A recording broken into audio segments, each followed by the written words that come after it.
स्वागत है आपका सुहानी कहानी पर, जहां मैं सुहानी आपको सुनाती हूँ रोज एक नई कहानी। आज मैं लेकर आई हूँ मुंशी प्रेमचंद की लिखी कहानी बोहनी। उस दिन जब मेरे मकान के सामने सड़क की दूसरी तरफ एक पान की दुकान खुली तो मैं बाग बाग हो उठा। इधर एक फलांग तक पान की कोई दुकान न थी और मुझे सड़क के मोड़ तक कई चक्कर करने पड़ते थे। कभी वहां कई कई मिनट तक दुकान के सामने खड़े रहना पड़ता था। चौराहा है, ग्राहकों की हरदम भीड़ रहती है। ये इंतजार मुझको बहुत बुरा लगता था। पान की लत मुझे कब पड़ी और कैसे पड़ी ये तो अब याद नहीं आता, लेकिन अगर कोई बना बनाकर गिलोरियां देता जाए तो शायद मैं कभी इनकार न करूं। आमदनी का बड़ा हिस्सा तो नहीं, हाँ छोटा हिस्सा जरूर पान की भेंट चढ़ जाता है। कई बार इरादा किया कि पानदान खरीद लूं, लेकिन पानदान खरीदना कोई खाला जी का घर नहीं, और फिर मेरे लिए तो हाथी खरीदने से भी कम नहीं है। और मान लो जान पर खेलकर एक बार खरीद लूं तो पानदान कोई परी की थैली तो नहीं कि इधर इच्छा हुई और गिलौरियां निकल पड़ी।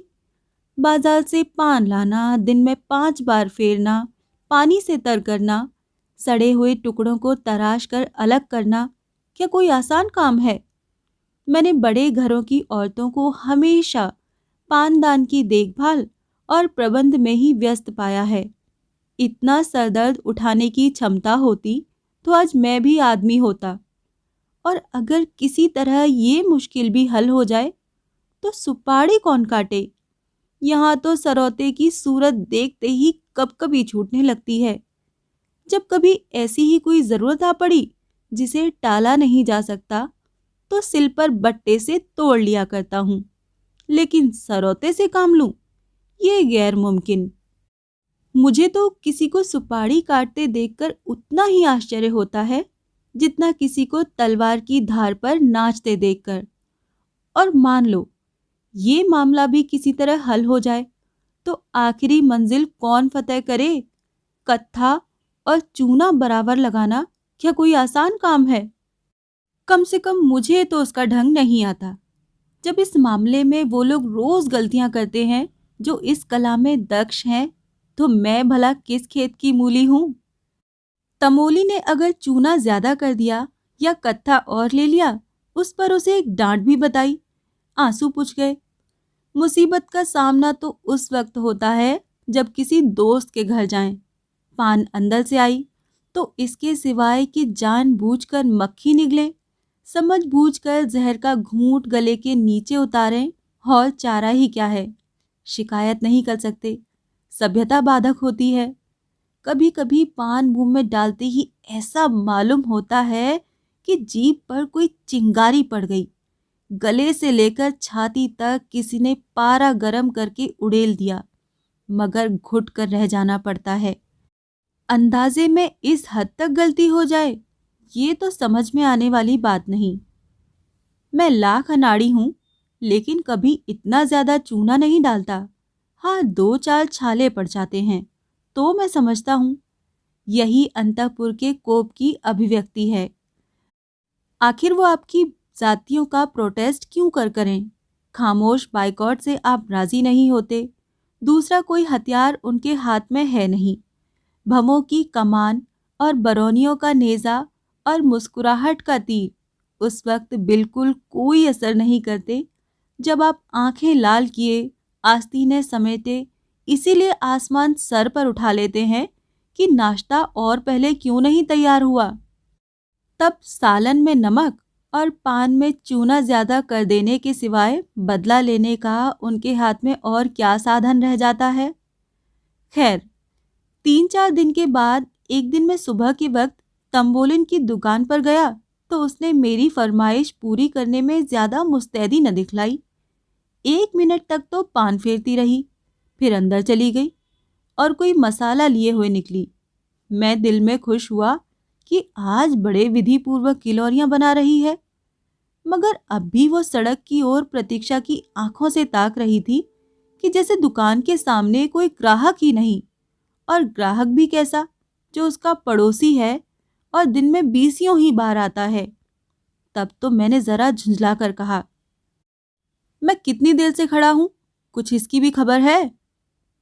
तंबोलिन ने क्षमा याचना के स्वर में कहा, हाँ बाबूजी, आपको देर तो बहुत हुई, लेकिन 1 मिनट और ठहर जाइए। बुरा ना मानिएगा बाबूजी, आपके हाथ की बोहनी अच्छी नहीं है।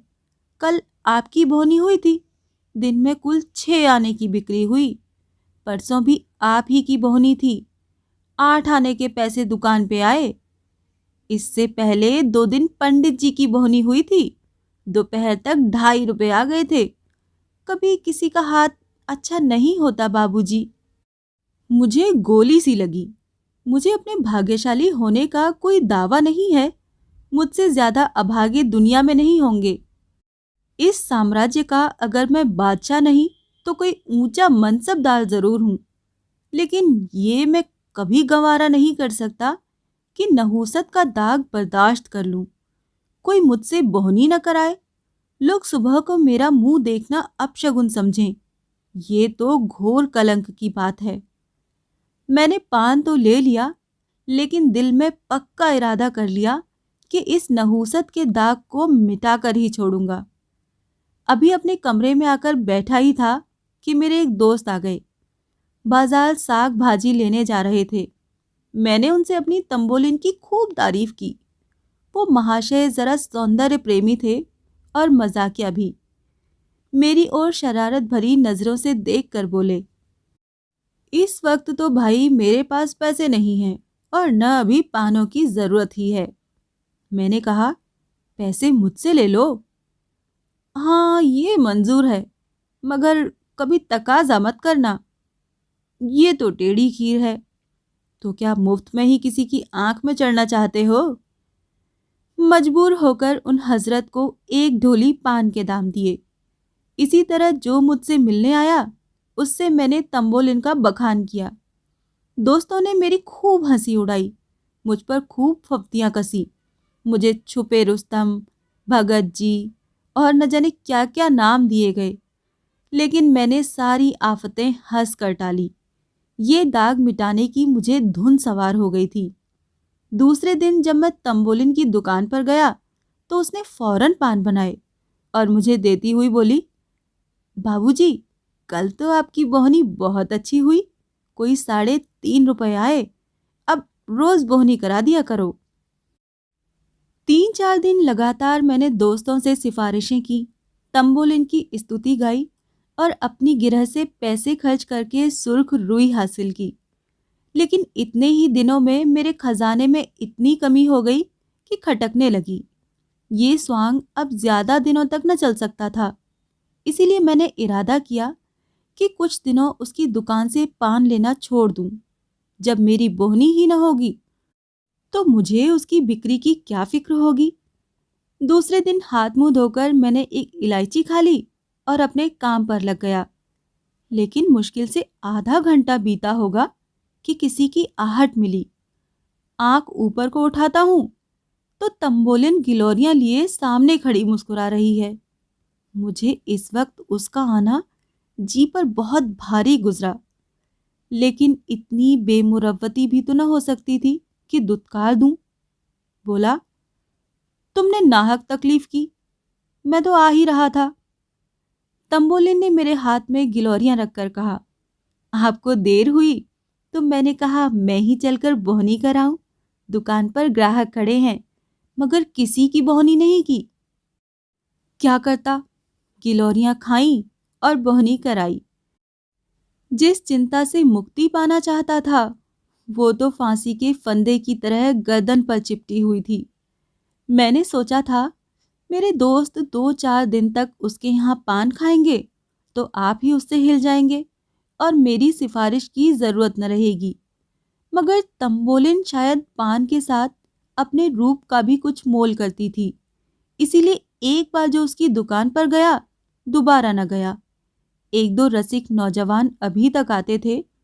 वो लोग एक ही हंसी में पान और रूप दर्शन दोनों का आनंद उठाकर चलते बने थे। आज मुझे अपनी साख बनाए रखने के लिए फिर पूरे 1.5 रुपए खर्च करने पड़े। बधिया बैठ गई। दूसरे दिन मैंने दरवाज़ा अंदर से बंद कर लिया, मगर जब तंबोलिन ने नीचे से चीखना, चिल्लाना और खटखटाना शुरू किया तो मजबूरन दरवाज़ा खोलना पड़ा। आंखें मलता हुआ नीचे गया, जिससे मालूम हो कि आज नींद आ गई थी। फिर बोहनी करानी पड़ी और फिर वही बला सर पर सवार हुई। शाम तक 2 रुपए का सफाया हो गया। आखिर इस विपत्ति से छुटकारा पाने का यही एक उपाय रह गया कि वो घर ही छोड़ दूं। मैंने वहां से 2 मील पर एक अनजान मोहल्ले में एक मकान ठीक किया और रातों रात असबाब उठवा कर वहां जा पहुंचा। वो घर छोड़कर मैं जितना खुश हुआ, शायद कैदी जेल खाने से भी निकलकर उतना खुश न होता होगा। रात को खूब गहरी नींद सोया। सवेरा हुआ तो मुझे उस पंछी की आज़ादी का अनुभव हो रहा था जिसके पर खुल गए हैं। बड़े इत्मीनान से सिगरेट पिया, मुंह हाथ धोया, फिर अपना सामान ढंग से रखने लगा। खाने के लिए किसी होटल की भी फिक्र थी, मगर उस हिम्मत तोड़ने वाली बला से फतेह पाकर मुझे जो खुशी हो रही थी, उसके मुकाबले में इन चिंताओं की कोई गिनती न थी। मुंह हाथ धोकर नीचे उतरा। आज की हवा में भी आज़ादी का नशा था। हर एक चीज़ मुस्कुराती हुई मालूम होती थी। खुश खुश एक दुकान पर जाकर पान खाए और जीने पर ही चढ़ रहा था कि देखा तंबोलिन लपकी चली आ रही है। कुछ न पूछो, उस वक्त दिल पर क्या गुजरी। बस यही जी चाहता था कि अपना और उसका दोनों का सिर फोड़ लूं। मुझे देखकर वो ऐसी खुश हुई जैसे कोई धोबी अपना खोया हुआ गधा पा गया हो, और मेरी घबराहट का अंदाजा बस उस गधे की दिमागी हालत से कर लो। उसने दूर ही से कहा, वाह बाबूजी वाह, आप ऐसा भागे कि किसी को पता भी न लगा। उसी मोहल्ले में एक से एक अच्छे घर खाली हैं। मुझे क्या मालूम था कि आपको उस घर में तकलीफ थी, नहीं तो मेरे पिछवाड़े ही एक बड़े आराम का मकान था। अब मैं आपको यहाँ न रहने दूंगी। जिस तरह हो सकेगा आपको उठा ले जाऊंगी। आप इस घर का क्या किराया देते हैं? मैंने रोनी सूरत बनाकर कहा, 10 रुपए। मैंने सोचा था कि किराया इतना कम बताऊं जिसमें यह दलील उसके हाथ से निकल जाए। वैसे इस घर का किराया 20 रुपए है। 10 रुपए में तो शायद मरने को भी जगह न मिलेगी। मगर तंबोलिन पर इस चकमे का कोई असर न हुआ। बोली, इस तरह से घर के 10 रुपए? आप 8 ही दीजिएगा, और घर इससे अच्छा न हो तो जब भी जी चाहे छोड़ दीजिएगा। चलिए, मैं उस घर की कुंजी ले आई हूँ, इसी वक्त आपको दिखा दूं। मैंने त्योरियां चढ़ाते हुए कहा, आज ही तो इस घर में आया हूँ, आज ही छोड़ कैसे सकता हूँ? पेशगी किराया दे चुका हूँ। तंबोलिन ने बड़ी लुभावनी मुस्कुराहट के साथ कहा, 10 ही रुपए तो दिए हैं। आपके लिए 10 रुपए कौन बड़ी बात है? यही समझ लीजिए कि आप न चले तो मैं उजड़ जाऊंगी। ऐसी अच्छी बहनी वहां और किसी की नहीं है। आप नहीं चलेंगे तो मैं ही अपनी दुकान यहाँ उठा लाऊंगी। मेरा दिल बैठ गया। ये अच्छी मुसीबत गले पड़ी। कहीं सचमुच चुड़ैल अपनी दुकान न उठा लाए। मेरे जी में तो आया कि एक फटकार बताऊं, पर जुबान इतनी बेमुरव्वत न हो सकी। बोला, मेरा कुछ ठीक नहीं है। कब तक रहूं कब तक न रहूं? आज ही तबादला हो जाए तो भागना पड़े। तुम न इधर की रहो न उधर की। उसने हसरत भरे लहजे में कहा, आप चले जाएंगे तो मैं भी चली जाऊंगी। अभी आज तो आप जाते नहीं। मेरा कुछ ठीक नहीं है तो मैं रोज यहाँ आकर बोहनी करा लिया करूंगी। इतनी दूर रोज आओगी? हाँ, चली आऊंगी। 2 मील ही तो है। आपके हाथ की बोहनी हो जाएगी। ये लीजिए, गिलौरियां लाई हूं, बोहनी तो करा दीजिए। मैंने गिलौरियां ली, पैसे दिए और कुछ गश की सी हालत में ऊपर जाकर चारपाई पर लेट गया। अब मेरी अकल कुछ काम नहीं करती कि इन मुसीबतों से क्यों कर गला छुड़ाऊं। तब से इसी फिक्र में पड़ा हुआ हूँ। कोई भागने की राह नजर नहीं आती। सुरखरू भी रहना चाहता हूँ, बेमुरव्वती भी नहीं करना चाहता और इस मुसीबत से छुटकारा भी पाना चाहता हूँ। अगर कोई साहब मेरी इस करुण स्थिति पर मुझे ऐसा उपाय बतला दें तो जीवन भर उसका कृतज्ञ रहूंगा। अभी आपने सुनी मुंशी प्रेमचंद की कहानी बोहनी। आपको ये कहानी कैसी लगी? कमेंट सेक्शन में लिखकर ज़रूर बताइएगा और सब्सक्राइब कीजिएगा। मिलती हूँ अगली कहानी में। तब तक के लिए विदा।